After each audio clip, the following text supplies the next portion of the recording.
Hello mga mi, ayan gagawa tayo ngayon ng tutorial nito kasi may nag-request kung paano ko raw po ito ginagawa. Ngayon guys, gagawin ko siya. Okay, ito is 2.5 cm by 30 cm. So, fold lang natin sa gitna, lagyan natin ng palatandaan. Ang gagamitin ko dito guys is 8 cm. Ginawa ko lang po ito. Bali, carton lang ito. Yan. Pag tinupi mo ganyan, paabutin mo siya dito. So, lagyan lang natin siya ng clip. Same din dito. Yan. So, lagyan din natin siya ng clip. Para hindi siya gumalaw, yan, pwede natin siyang lagyan ulit. And then, same lang din sa kabila. Tatahinan natin. Yan, sorry. Yan. 1, 2, 3, 4, 5, 6, 7, 8. Tanggalin na natin. Then ito guys is hahatakin lang siya.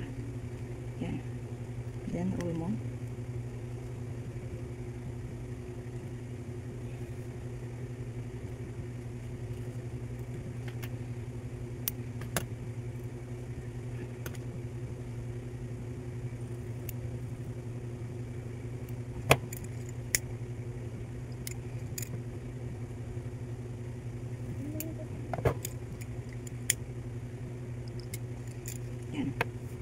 Ang next natin gagawin guys is ito pa din.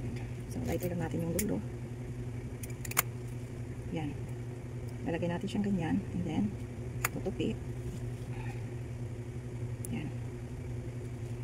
So, kailangan magtapat yung dalawa. Ayan. Again, i-clip lang natin para hindi sila gumalaw.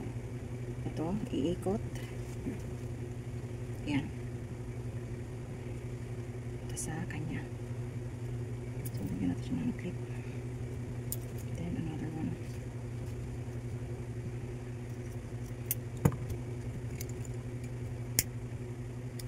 Ayan, itatahin na natin siya. Ito, 1,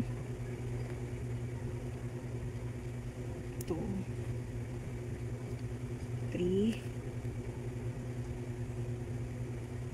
4, 5, 6, 7, 8, 9.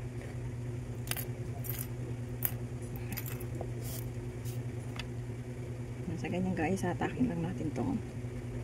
Yan. Yan, ikot lang natin and then ilak na natin.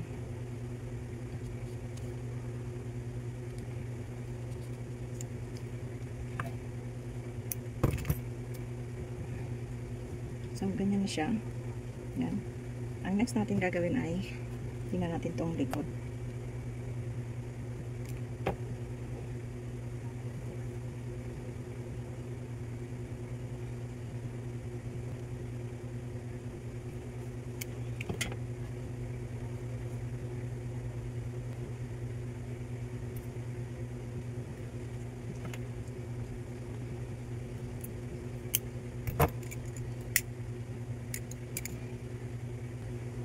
Gumawa ko nito.